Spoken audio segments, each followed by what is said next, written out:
pela graça de Deus, a gente concluiu o Velho Testamento, e como a palavra de Deus, ela sempre se renova, porque a gente não consegue, né? Ela é tão profunda e tão rica que a gente não consegue apreender todos os seus tesouros numa única leitura. Aí, ao encerrar o Velho Testamento, voltamos para o livro de Gênesis e começamos nossa jornada novamente. O Novo Testamento, a gente já teve a graça de Deus de ter estudado várias vezes juntos, né? E concluímos o Velho Testamento, estamos voltando aqui estudando o livro de Gênesis. E estamos avançando, chegamos aqui no capítulo 3, tá? Na aula passada, amados, nós estudamos a criação da mulher, né? E a instituição do casamento por Deus. O casamento é uma instituição criada por Deus, uma instituição sagrada criada por Deus, né? E a mulher, ela foi... Deus encerrou a criação deste universo com a criação da mulher. Então foi o grande final, assim por assim dizer, não é? Desse universo. Foi aquilo que completou a obra do Senhor ali, né? Foi a criação da mulher. E ela a gente vê assim, a grande importância dela, porque a humanidade ela é composta de duas partes principais, né? O homem e a mulher, ambos feitos à imagem e semelhança de Deus. Então, até aqui, amados, a gente aprendeu algumas coisas interessantes. Tá? Lá no capítulo 1, a gente viu, né, que não existia cadeia alimentar. A gente viu lá que tanto os animais como os seres humanos, Deus deu os vegetais para que, antes da queda,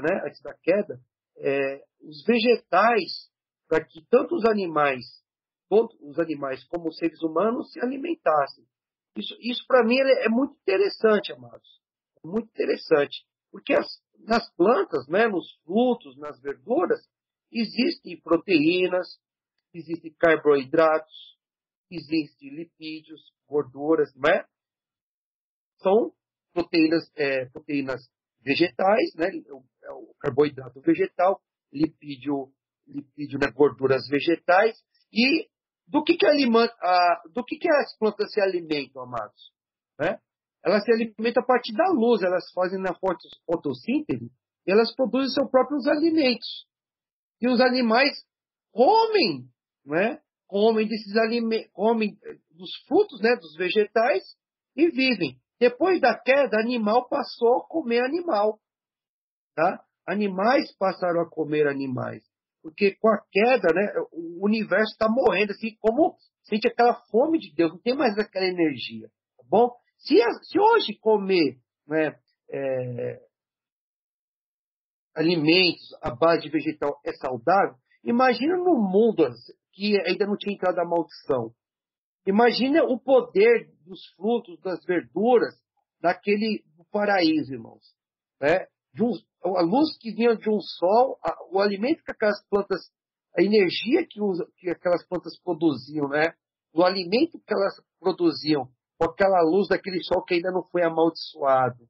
E a glória de Deus, Deus que ele habitava com o homem, né? Quando o homem não estava em pecado. Então, isso eu achei bastante interessante. Não existia cadeia alimentar. Não tinha essa cadeia alimentar. Outra coisa que chama a atenção, a gente já comentou aqui no capítulo 3, é que parece que o homem tinha uma conexão maior com a natureza. Os seres humanos, eles entendiam a linguagem dos animais. Por que eu digo isso? Porque a Bíblia fala aqui que a serpente começou a falar com Eva e Eva não se assustou. Se fosse uma coisa que não fosse comum, a partir do momento que um animal começasse a falar com Eva, ela ia se assustar, irmãos. Ela ia ficar espantada e ia fugir. Aqui não, ela continuou conversando ali como se fosse algo normal. A gente não sabe como se operava isso. Se era por telepatia ou se o animal tinha uma estrutura física diferente que falava de fato. Mas a gente vê um grau de conexão tão grande, né, com a natureza, que os seres humanos conseguiam se comunicar melhor com os animais. Isso faz sentido, irmãos, à luz da Bíblia? Com certeza, tá bom? Porque a ruptura não aconteceu só entre o homem e a natureza, mas aconteceu também entre os próprios seres humanos. Mais para frente a gente vai ver a história da Torre de Babel. Os seres humanos se esquecendo de dar honra e glória a Deus e buscando glória para si próprios, usando a capacidade que Deus deu aos seres humanos, não para a glória para a glória de Deus, não para abençoar a criação, mas simplesmente para honra própria, uma espécie de idolatria.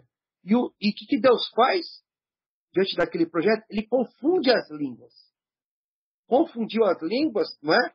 Os povos se separaram e houve guerras também por causa disso.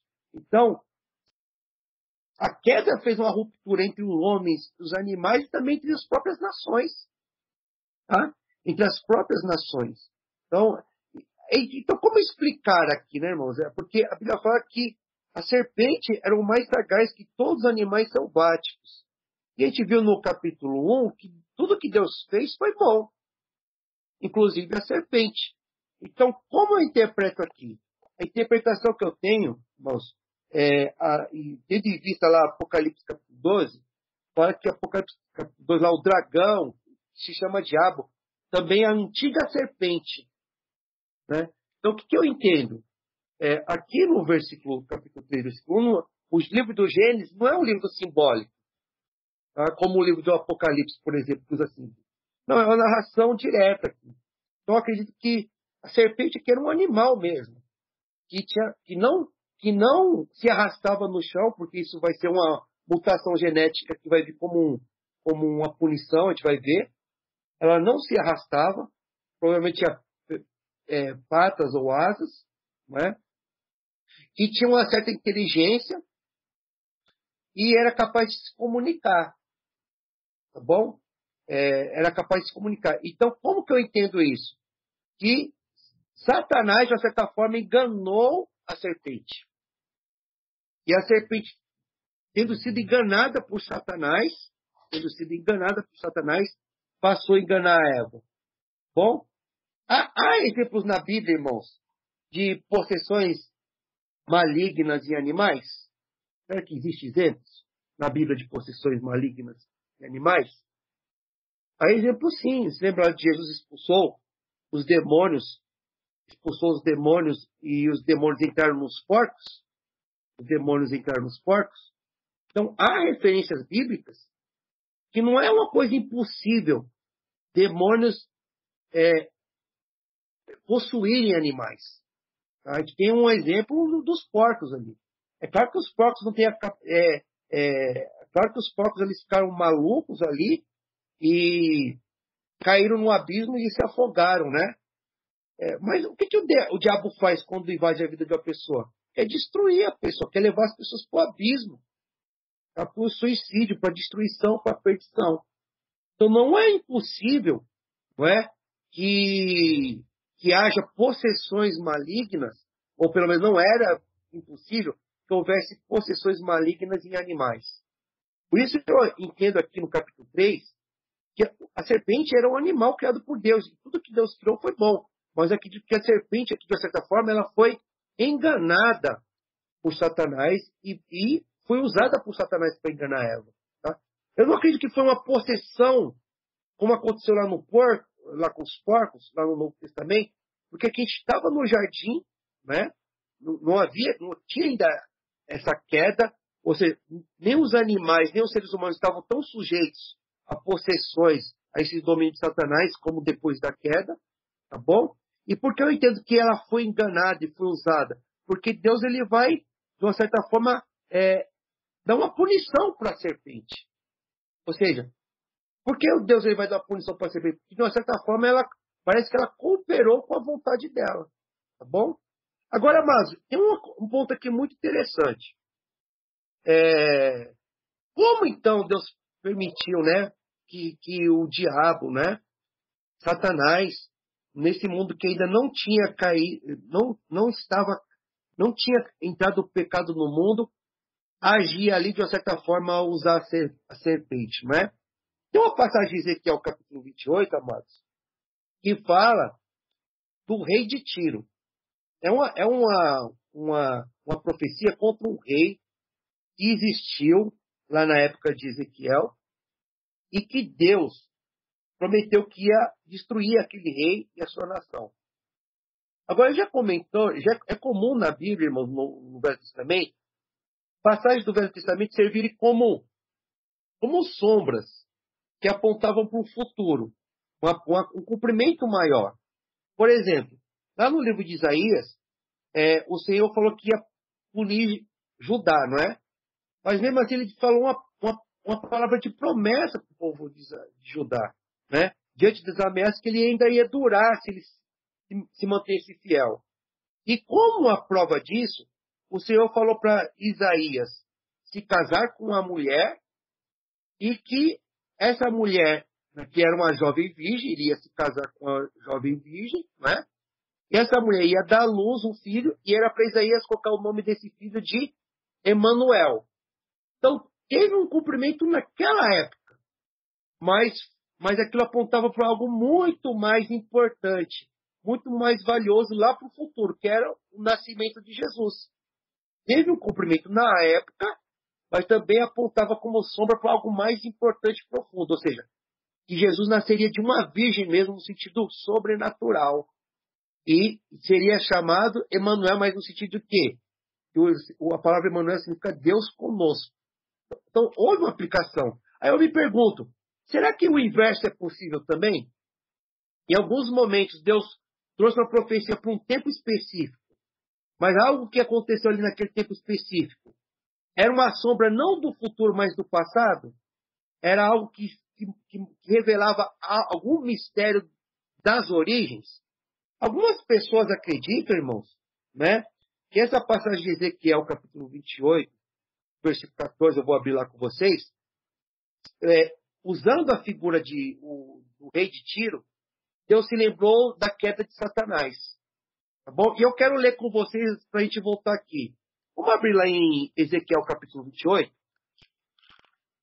Ezequiel, capítulo 28. Livro do profeta Ezequiel. Livro do profeta Ezequiel, capítulo 28. Ezequiel, capítulo 28. Olha só, Deus está fazendo uma punição para o rei de Tiro.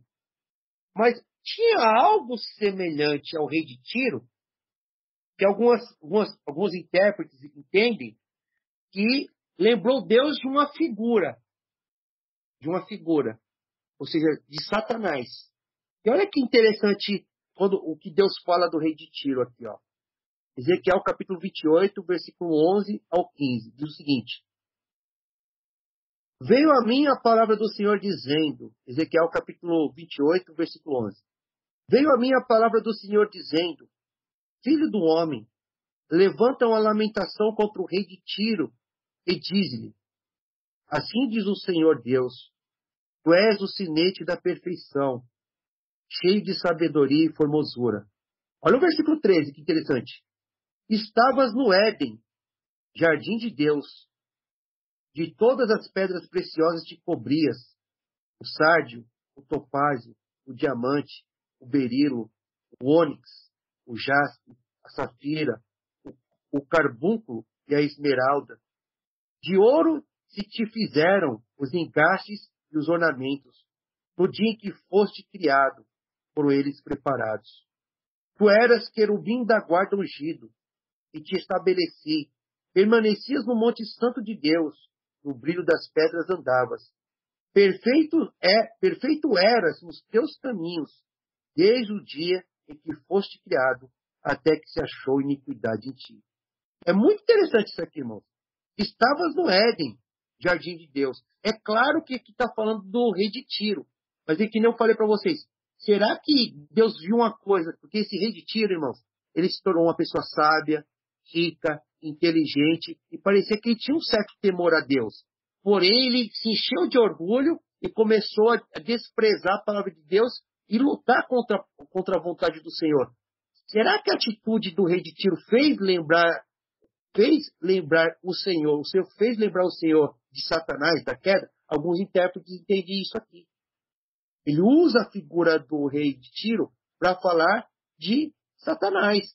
Porque tudo que Deus criou, como a gente estudou lá no capítulo 1, Deus criou os céus e a terra, ou seja, Deus criou o mundo espiritual e o mundo material. E dentro do mundo espiritual, Deus criou o quê? Os anjos. E tudo que Deus criou é bom. Foi bom na sua origem. Agora, os seres humanos não foram os únicos seres que tiveram livre-arbítrio. Antes dos seres humanos, os anjos herdaram o livre-arbítrio. Tá? E quando a pessoa... Por que Deus deu livre-arbítrio aos anjos? Porque Deus ele quis seres autônomos convivendo com ele. Porque a amizade e o amor só pode existir na liberdade. Mas se uma pessoa tem a liberdade, ela também corre o risco de pecar. Deus errou por ter feito isso? Irmãos, dizer que Deus errou é uma coisa ilógica, porque ele é o criador da inteligência. Então, se Deus ele calculou, e mesmo com o risco de entrar o pecado no universo, era um preço necessário a ser pago para que o amor existisse, a possibilidade do amor e da amizade, e de seres livres viverem com ele eternamente, ele achou que esse foi um preço justo a ser pago, dando livre-arbítrio aos seres humanos.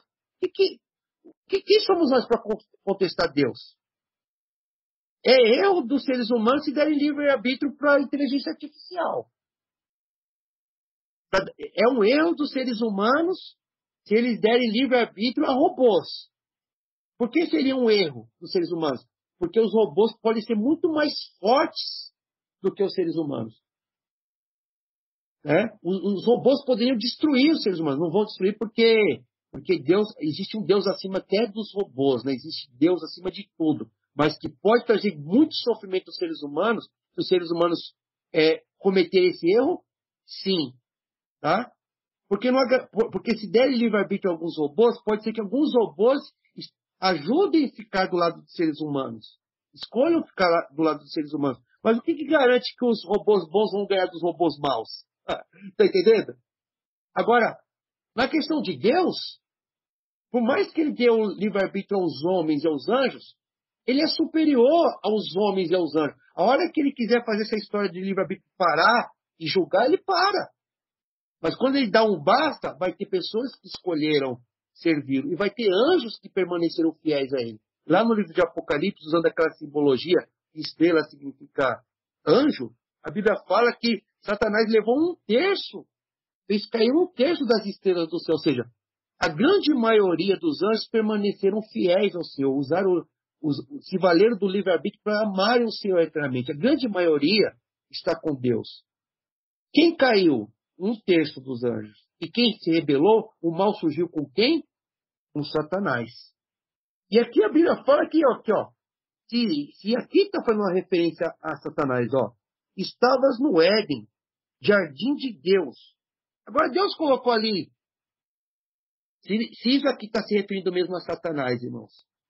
Deus ele colocou Satanás ali para fazer o mal aos seres humanos?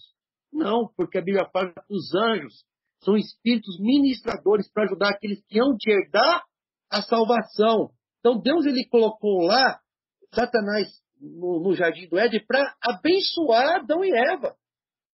Isso aqui é uma referência a Satanás. Ela fala assim, tu és querubim da guarda, ungido. Mas Satanás traiu Deus.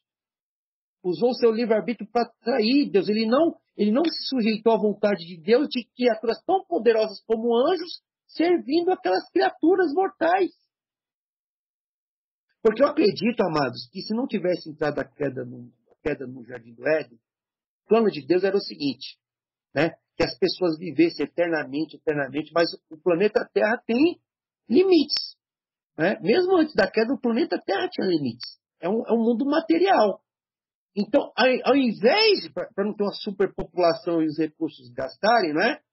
Quando chegasse um tempo assim, que a pessoa vivesse muito aqui na Terra, ela não ia passar pela morte. Provavelmente ela ia ser arrebatada como Elias ou como Enoque para o céu. E não seria uma maravilha? você viver, servir a Deus aqui na terra sem dor, sem sofrimento, e depois ser arrebatado para viver lá no mundo espiritual junto com Deus?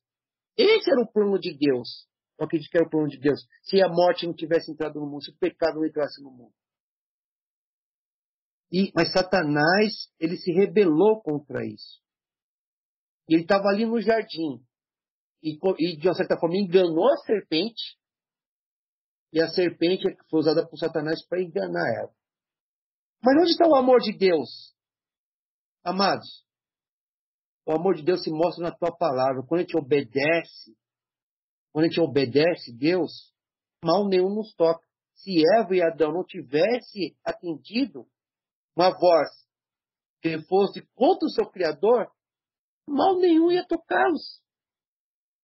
O mal é temível, irmãos, quando não tem solução. O mal é temível quando não há antídoto. Mas só havia um mandamento ali: não comer da árvore do conhecimento do bem e do mal. Deus colocou ali porque é uma árvore bonita, nem tudo que a gente vê é preciso de comer, é uma árvore ornamental, e Deus alertou do perigo. E ali era o único, eu chamaria aquela árvore de árvore do livre-arbítrio, que como fala lá no livro de Deuteronômio, eis que eu te coloquei a vida e a morte, escolhe a vida para que viva. A vontade do Senhor é que nós escolhemos a vida, ou seja, atendendo os seus mandamentos. Então, mas vamos voltar lá para Gênesis, depois de ter feito esse parênteses, né? Voltem lá para Gênesis, mas lá no capítulo 28, ainda falando do rei do Tiro, fala o seguinte, ó, versículo 2. Filho do homem, diz ao príncipe de Tiro, assim diz o Senhor Deus, visto que se eleva o teu coração e diz, eu sou Deus, sobre a cadeira de Deus me assento no coração dos mares. O que Satanás, na tentação, sugeriu para Jesus fazer com ele? Ó, tudo isso te darei se me adorares. Satanás, ele quis roubar a posição que é de Deus. Né? Mas na origem, ele era bom. A gente não sabe quantos séculos ele passou fiel. Mas quando Deus criou o homem, ele se encheu de inveja, dá a entender, e não quis se submeter aos mandamentos de Deus, aos propósitos de Deus. Então, amados, toda vez que a gente tenta sugerir que Deus errou, e a gente não quer se submeter à vontade de Deus, a gente está se assemelhando a quem? O primeiro que fez isso, infelizmente, foi Satanás. Tá? Então, dito isso, para mim a serpente era um animal mesmo, tá? que não rastejava, que provavelmente tinha asas e patas, tinha inteligência, o grau de conexão com a humanidade era muito, muito grande, então eles entendiam a linguagem dos animais. Houve uma ruptura, como houve a ruptura entre a própria humanidade. A gente vai ver várias línguas sendo surgidas ali, porque eles se distanciaram de Deus. Tá? Então a gente parou, amados, no versículo 1. Tá? Então vamos continuar aqui. Versículo 1, capítulo 3, versículo 1. Mas a serpente mais sagaz que todos os animais selváticos que o Senhor Deus tinha feito, disse à mulher, é assim que Deus disse? Não comereis de toda a árvore do jardim? Aqui está outro ensinamento, amados. Deus, ele não faz proibições para a gente para nos cortar, nos privar dos prazeres. Tá bom? Nos privar da felicidade. Mas não, Deus nos dá mandamentos para nos dar a verdadeira felicidade. E nos privar das dores e dos piores sofrimentos. Tá? Agora, o que Satanás quer que a gente acredite? Que Deus está aqui para estragar nosso prazer. Que Deus está aqui para nos proibir. Que Deus está aqui para nos cercear. Olha, aqui é uma pergunta da serpente aqui sendo usada por Satanás. Mas olha a distorção aqui. É verdade que Deus disse, não comereis de toda a árvore do jardim? Irmãos, olha o exagero. De toda a árvore do jardim. Deus só pediu para eles não comerem de uma árvore.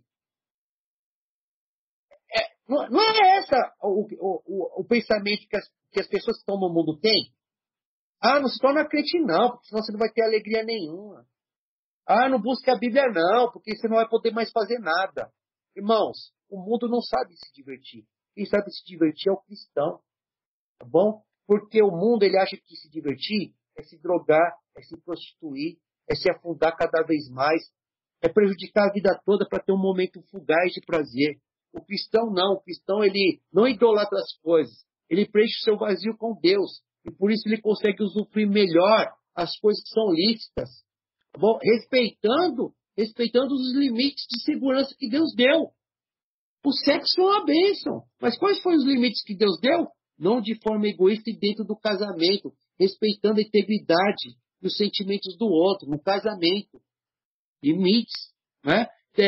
Alimentos, tantos alimentos bons, o fruto do seu trabalho, viagens, a capacidade de aprender coisas novas, né? Desenvolver talentos. Amados, tem tantas coisas maravilhosas, tantos hobbies, tantos esportes, tantas coisas boas que Deus nos deu, mas Satanás fecha a mente das pessoas, faz as pessoas terem um estreitamento de inteligência e achar que diversão é só se prostituir, é só se tornar escravo de droga, se prejudicar.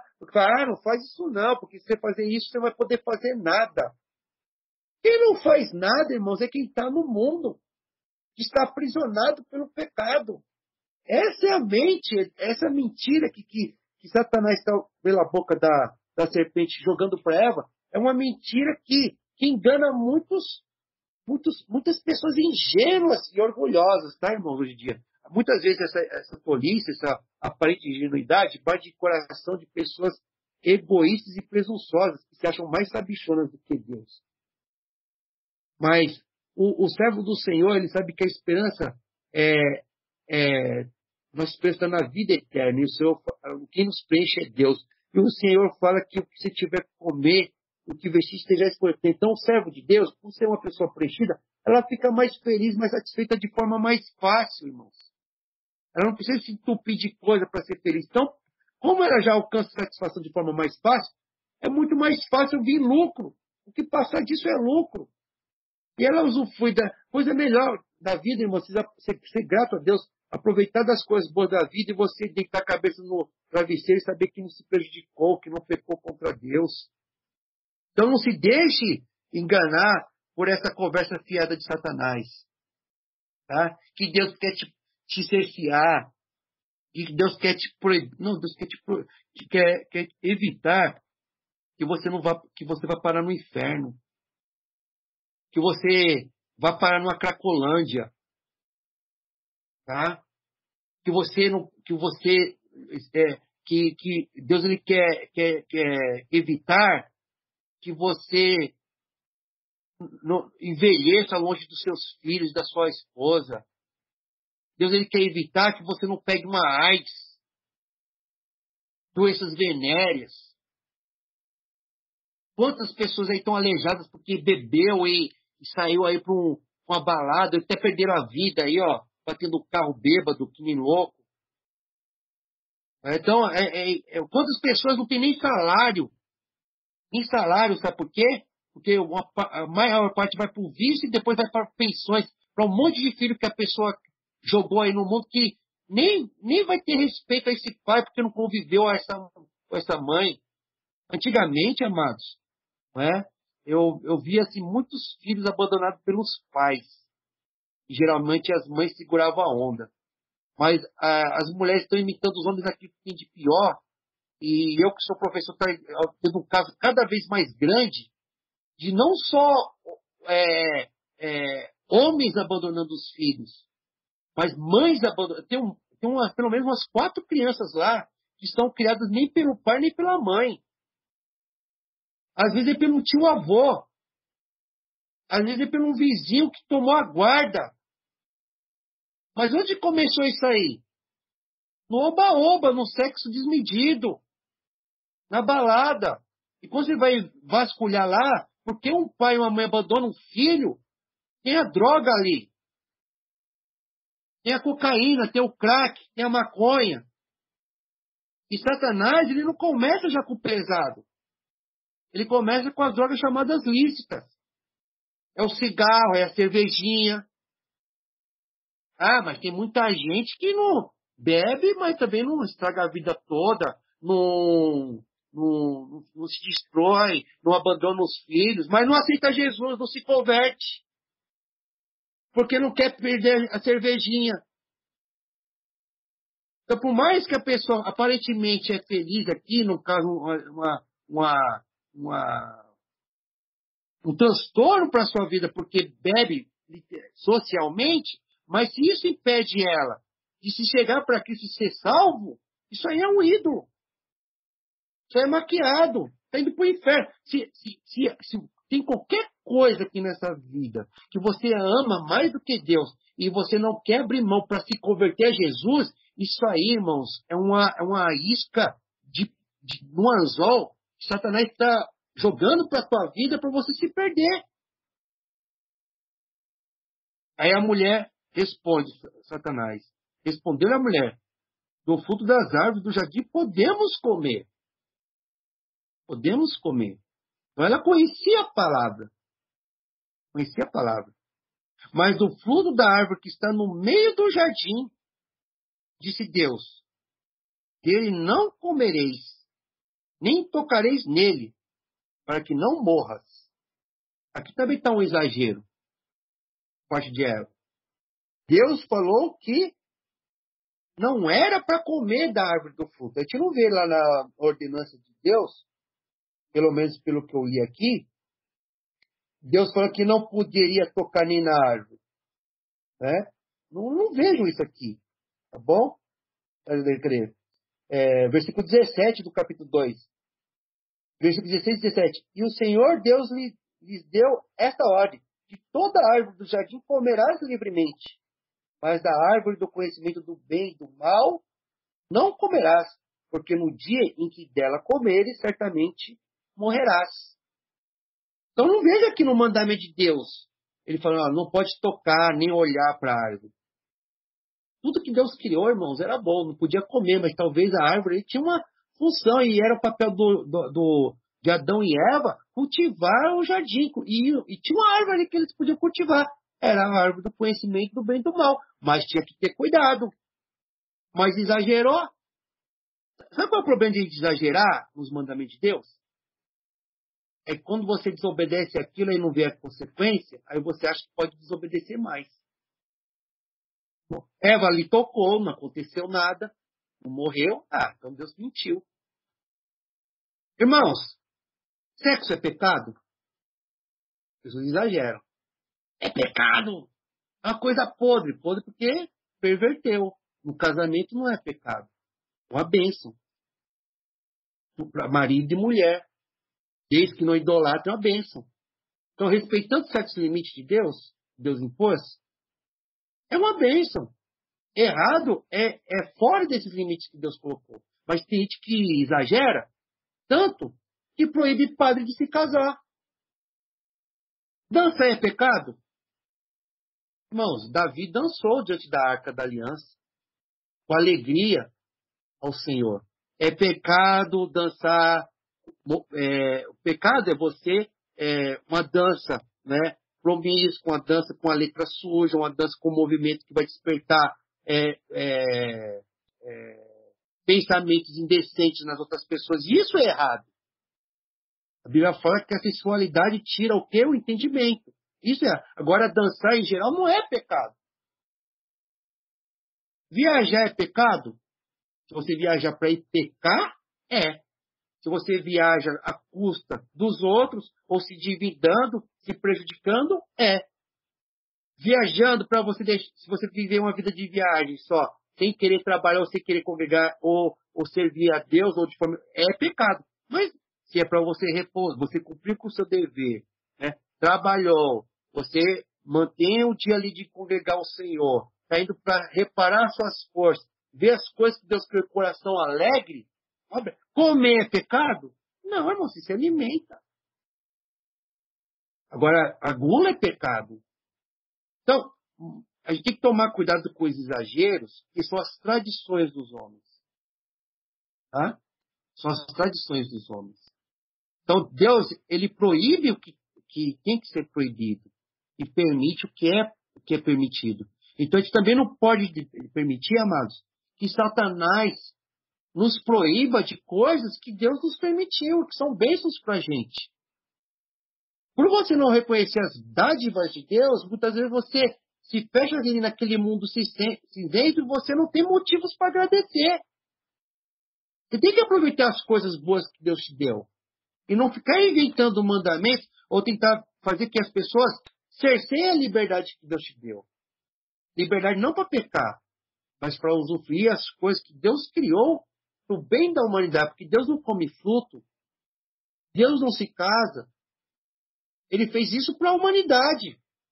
Mas Satanás quer que odeie a humanidade e quer tirar a felicidade da humanidade. Então a erva aqui, ela aumentou aqui, né? Ela conhecia o mandamento de Deus, mas já aumentou aqui. Nem tocar nele. Aí quando ela tocou, não aconteceu nada, Deus mentiu. Não é que Deus mentiu, ela que aumentou as coisas. Bom, versículo 4 ao 7, amados. Então a serpente disse à mulher: é certo que não morrereis, porque Deus sabe que no dia em que dele comerdes, se vos abrirão os olhos, e como Deus, sereis conhecedores do bem e do mal. Ou seja, mentiu. Assim, o mentiroso falando que Deus mentiu. Não, o errado é Deus. Essa voz existe ainda hoje, amados? Errado é a Bíblia. A Bíblia é ultrapassada. Tantas coisas, irmãos, aí que a Bíblia fala contra, mas a sociedade tende a ir contra. E depois que vem as consequências, não assume seu erro. Hoje em dia, as pessoas não querem mais comemorar dia dos pais, dia das mães nas escolas. Mas coitado da criança. Coitado da criança, ela vai ser prejudicada. Muitos pais abandonaram, muitas mães abandonaram. Por que dia dos pais? Ou seja, deixa de honrar pai e mãe, mas eles não falam por que aquela criança está sofrendo. Não é por causa do dia dos pais e das mães. Não é por causa do dia dos pais. Sabe o que é? Essa liberalidade sexual que a gente vê aí, irmãos. Se você falar para as pessoas, como a Bíblia fala, que tanto o homem, não é só a mulher não, tanto o homem como a mulher tem que guardar a virgindade para o casamento, eu vou falar que isso é ultrapassado. Que sexo não é brincadeira, que é um grande prazer, mas tem que ser feito com responsabilidade. Você tem que se guardar para o seu casamento. Ele fala, mas isso aí é ultrapassado, é besteira. Deixa as pessoas ser felizes. Aí, ó, ser feliz. Aí bota filho no mundo, o outro abandona, ninguém quer saber. E quem sofre? Quem sofre? As crianças. Aí elas falam assim, ó, eu pequei, eu errei, por isso que estão sofrendo? Não, coloca a culpa em Deus. E outras coisas, né, irmãos? Se você falar hoje em dia que o homossexualismo é pecado, porque a Bíblia fala lá em 1 Coríntios capítulo 6 que é pecado, Romanos capítulo 1 é pecado, que vão falar? Homofóbico! Ah, não é assim não. Não é assim não. Deixa a pessoa ser feliz. Mas se esquece que também entre casais homossexuais existe ciúme, existe briga, existe até assassinato. Achando que vivendo uma vida no casal homossexual, todos os problemas vão acabar. Vai viver o mundo do arco-íris. A felicidade vai reinar. Quantos casos, irmãos, tem de casais de homossexuais aí, de brigas aí, e separações também? Mas não coloca. Quantos casos, você pode pesquisar, de jovens em países que foram enganados, e tem países que são jovens, autorizam a lei lá, faz mudança de sexo lá, corta lá o órgão, depois se arrepende, mas não tem mais como mudar. Porque foi enganado por ideologia. Sabe por quê? Porque Satanás fala, não, para de ser careta. Não é assim. É um crime. Se a pessoa não fazer isso, se suicida. Mas tem um livro aqui de psiquiatria que fala que a taxa de suicídio entre homossexuais é maior, mesmo em países que é liberado, que não há perseguição, que é permitido mudança de sexo, que é permitido casamento gay. Por quê? Porque está indo para uma coisa antinatural, uma coisa contra o projeto de Deus. Está bugado. Entrou um vírus. Como o celular vai funcionar se está bugado? Como o programa vai funcionar se está bugado? Então, tem que se respeitar os limites que Deus criou. É claro que depois da queda, amados, houve uma desregulagem. Houve uma desregulagem. Pessoas são tentadas. Mas não é se entregar ao erro, tem que buscar a força de Deus para obedecer ao Senhor. A fazer o que lhe agrada e não cair nessas mentiras de Satanás. Porque o que Satanás quer? Matar, roubar e destruir. E a gente vê aqui já no início que ele nunca chega, irmãos, apresentando o mal como se fosse algo ruim. Mas sempre apresentando como se fosse uma vantagem. Não, você vai se tornar igual a Deus. Você vai ser o santo. Deus não quer que você seja feliz. Amados, o jardim imenso para o homem e para a mulher. A autoridade que Deus deu sobre toda a criação, ao homem e à mulher. A vida eterna. E ainda mais, que Deus não quer o bem da humanidade, que Deus não quer privar o homem de algo que é bom. Amados, a posição de Deus pertence só a Deus e não à humanidade. O ser humano quer tomar a frente de Deus, a frente dos mandamentos de Deus. E se prejudica. Mas quando vê as consequências, não fala, eu errei, eu pequei, eu estou sofrendo por causa das minhas más escolhas. Joga a culpa até para Deus, a gente vai ver mais para frente. Vai ver até mais para frente aqui. Continuando aqui, ó.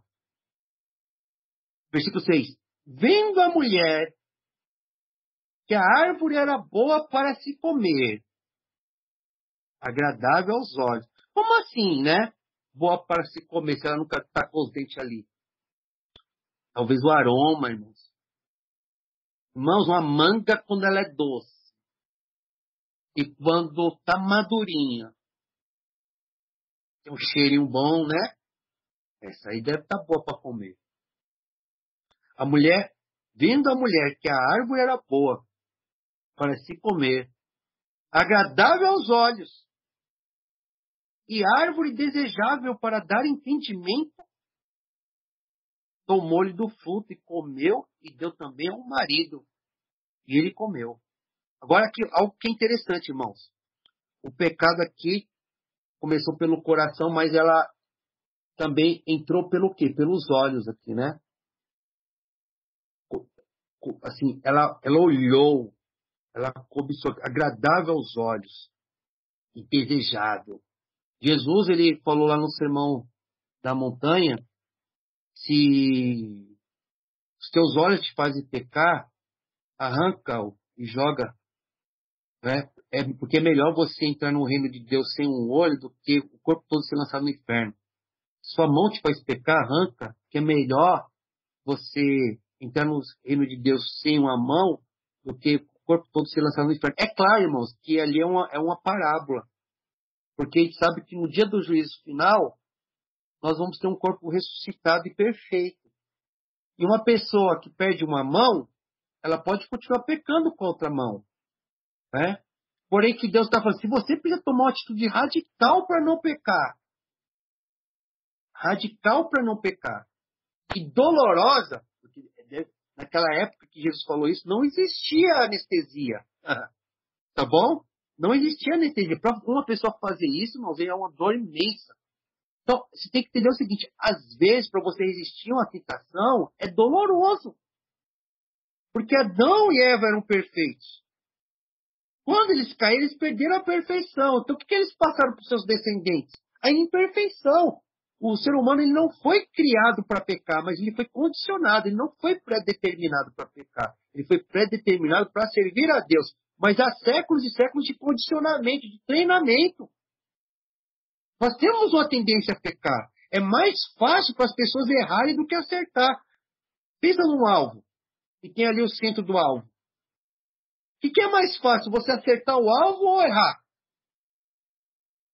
É mais fácil você errar. Mas você nunca pode perder, irmãos, o empenho, o desejo de querer continuar tentando acertar. E se esforçando, e lutando, porque você vai acabando chegando mais perto do alvo. E Deus te ajuda. Mas é muito mais fácil errar. Mas Jesus ele fala assim que que se precisar você tomar uma atitude radical e dolorosa, para não parar no inferno, para não perder a sua alma, você tem que fazer isso. Você tem que fazer isso. E bem-aventurado se você faz isso. Jesus mesmo falou que aquele que não tomar sua cruz não é digno de me seguir. E o apóstolo Paulo falou assim, eu estou crucificado com Cristo. Eu crucifiquei o meu eu. Já não sou eu que vive, mas Cristo vive em mim. A crucificação, irmãos, é uma morte agonizante, dolorosa. E muitas vezes a nossa luta contra o pecado é assim também. Mas não é dor pela dor. A gente tem a promessa da ressurreição ali quando Jesus voltar. Mas também quando a gente vence o pecado, irmãos, a satisfação é tão grande, a alegria é tão grande, que isso gera experiência e as coisas vão se tornando mais fáceis. A primeira vez que você pegou a estrada, talvez seu braço foi tremendo, você sudorese grande, muito medo, aquela insegurança. A segunda vez também, terceira vez já não foi tão difícil assim. A quarta vez foi tranquilo. A quinta vez você já estava com saudade da estrada. A sexta vez, sétima vez, foi um prazer, eu amo dirigir na estrada. E assim é a mesma coisa na nossa luta contra o pecado, amados. Tem coisas que nós somos virtuosos, tem coisas que a gente faz com prazer para Deus. A gente não sofre nenhum tipo de tentação, é inverso. Mas tem coisas que te geme para fazer. É difícil para a gente obedecer a Deus.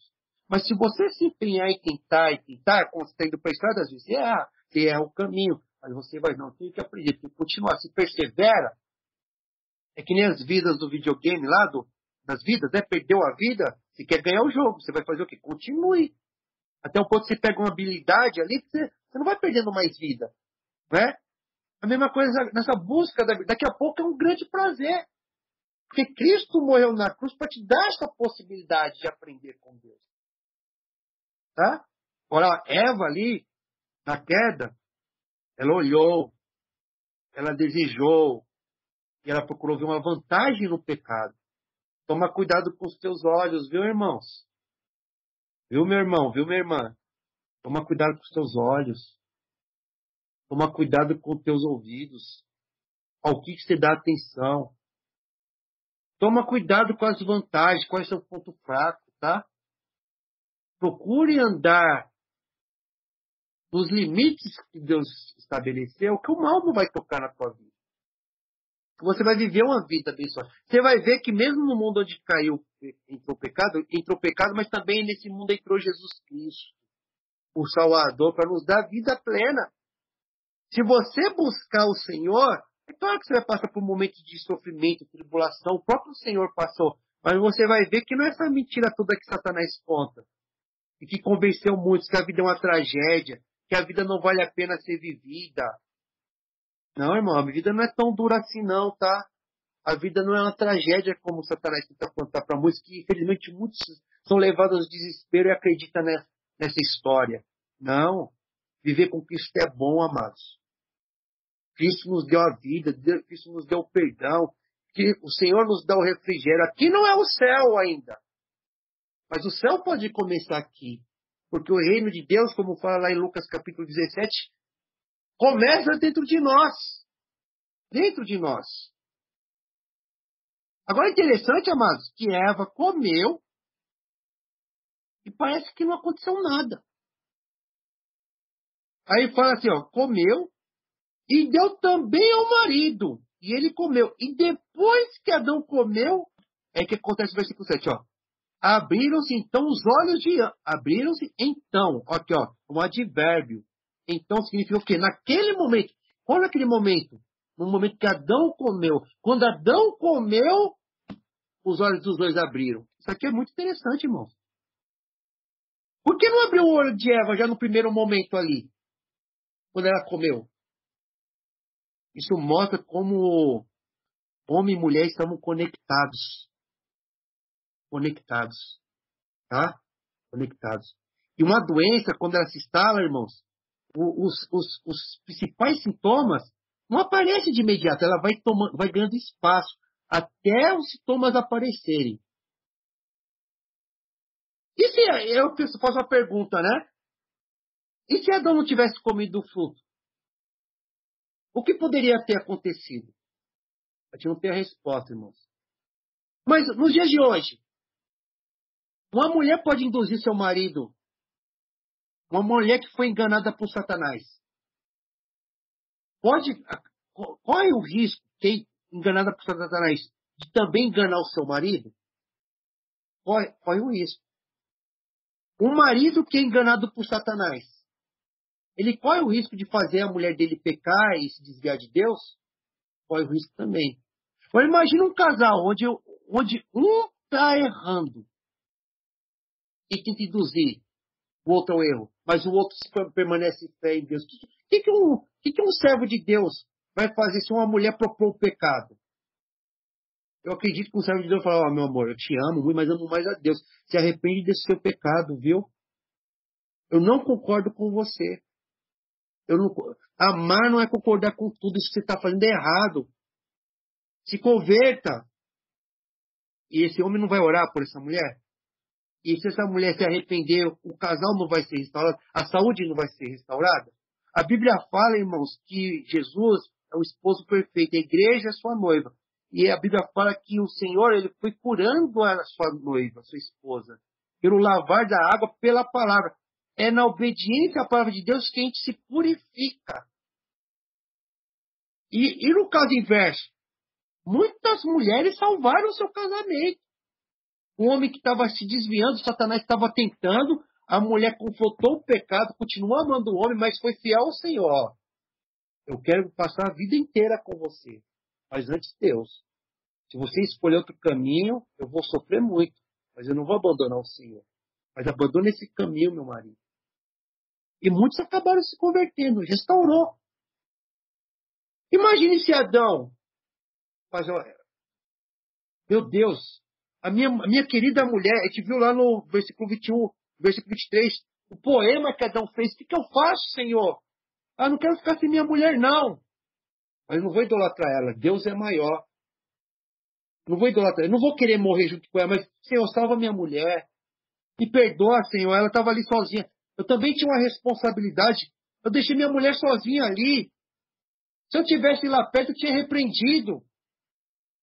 A serpente era para a gente estar junto, porque o Senhor tirou da minha costela, era para ela estar do meu lado, era para a gente estar vivendo a vida aqui junto. E eu fui negligente, eu não aproveitei a bênção que o Senhor me deu. Ela teve uma responsabilidade. Senhor, você pode curar ela?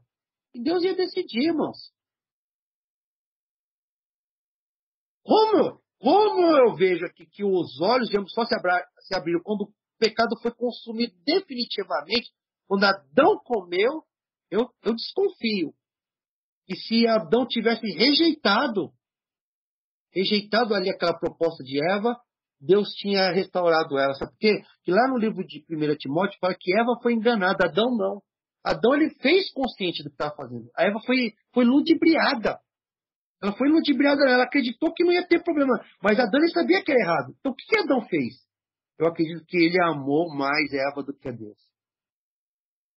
Eu acredito que ele fez um cálculo ali, ó. Vou perder minha mulher.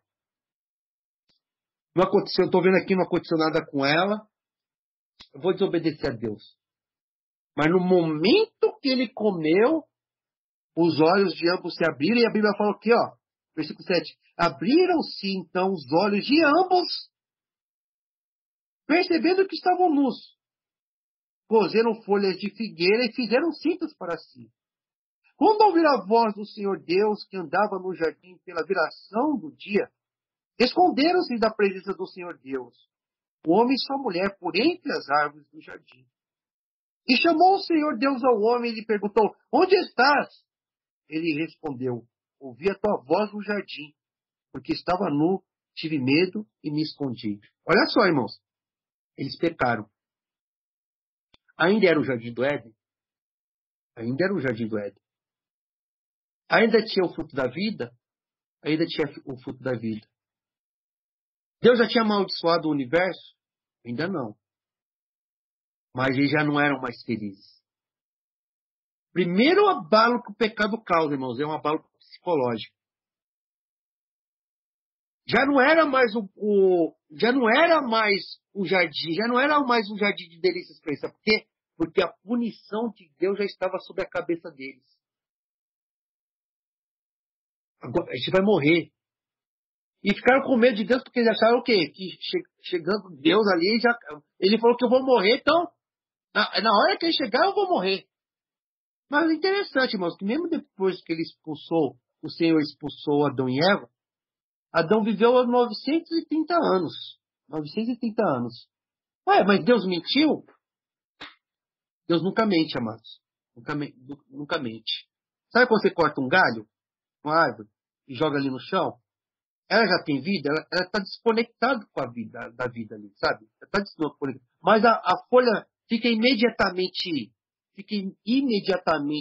murcha, marrom, seca. Não. Há um processo de necrose, de morte. Como o Adão era perfeito, esse processo demorou mais tempo. Mas todo o universo estava morrendo. Eu falo que estava morrendo, sabe por quê? Porque o processo inverso está sendo refeito pelo Senhor Jesus Cristo. Há um ponto culminante da morte, mas vai ter a ressurreição e a restauração. Graças ao sacrifício de Jesus. Não precisaríamos passar pela morte se Adão e Eva não tivessem feito isso. Mano. Mas Deus trouxe a solução para a gente. Então ele morreu espiritualmente ali. Naquela hora. Mas materialmente, a vida dele foi morrendo aos poucos. É o que acontece com a gente, a velhice. O que é a velhice? O que é envelhecer, irmão? É morrer. Tá? A partir do momento que te nasce, a gente já começa a morrer. Tá bom? Graças a esse pecado aqui. Mas a primeira sequela foi uma sequela psicológica, irmãos. Foi um tormento psicológico. Uma vergonha. Eles passaram a ter vergonha um do outro. Olha só. Vergonha um do outro. Ou seja, houve uma ruptura no casal. Uma ruptura no casal e vergonha de Deus. Amados, um dos principais sintomas de que nós estamos desobedecendo a Deus é que a gente quer fugir do Senhor. Fugir da presença do Senhor. Porque inconscientemente é o medo da punição, do castigo. Mas só que a Bíblia nos ensina que só o Senhor tem a cura. Mas a gente vai ver no estudo que vem, né, que a cura está no a gente confessar os nossos pecados para Deus e clamar e esperar na sua misericórdia. Mas um homem pecador, ele não consegue confessar seu pecado. Quem está no pecado não consegue confessar seu pecado. Mas aí vem o paradoxo, né? Só um homem bom, né? Só um homem justo consegue confessar seu pecado. Mas um homem justo não deveria ter pecado, né? Quem precisa confessar seu pecado é o pecador. Então, como o pecador que não consegue confessar seu pecado, ele vai conseguir a cura confessando o seu pecado? Com a ajuda de Deus.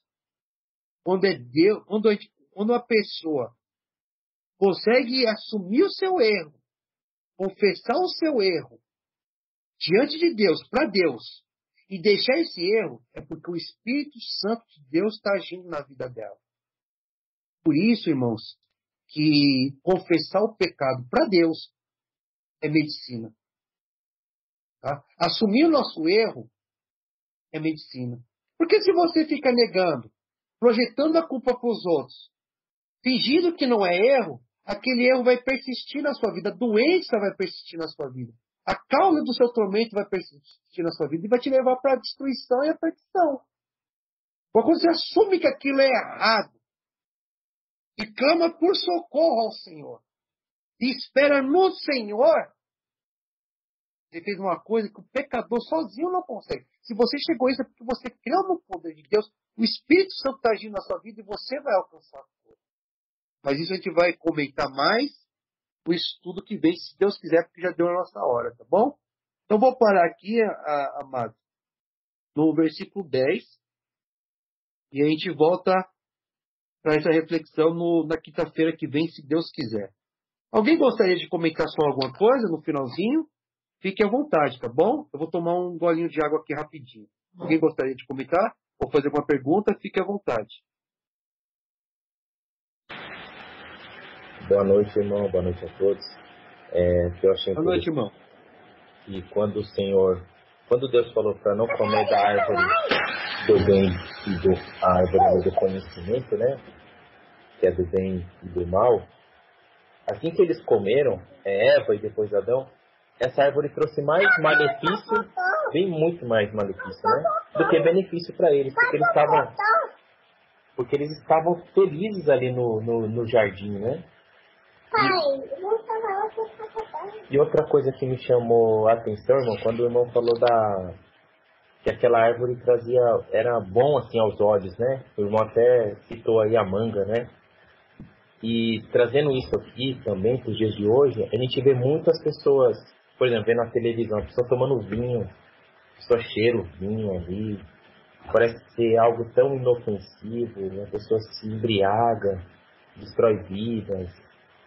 Não só isso, mas muitas outras coisas que o pecado entra, entendeu, irmão? Então eu gostaria de comentar isso. Ótimo comentário, irmão. Muito obrigado. Ótimo comentário, irmão. Muito obrigado, viu? Muito obrigado, viu? É isso mesmo. Mais alguma colocação? Mais algum comentário, amados? Boa noite, irmão. Boa noite, irmãos. Boa noite, irmão.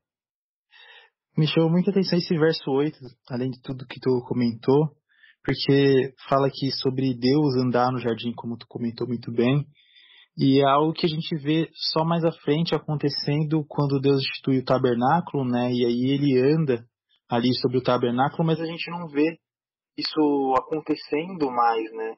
Com tamanha intimidade ao ponto de o homem não se envergonhar, de ele não fugir, ter medo disso, né? De estar habitando com Deus. Então a gente vê a extrema comunhão que Adão e Eva tinham com Deus ali, a ponto de Deus andar ali no jardim e, e aparentemente eles não terem medo ou não se envergonharem ali da presença de Deus, estar ali com eles, né? Ter essa comunhão. E é algo interessante que tu comentou também sobre a questão da eternidade, né? E aí talvez ligue com Eclesiastes, né, que fala que Deus plantou a eternidade no nosso coração.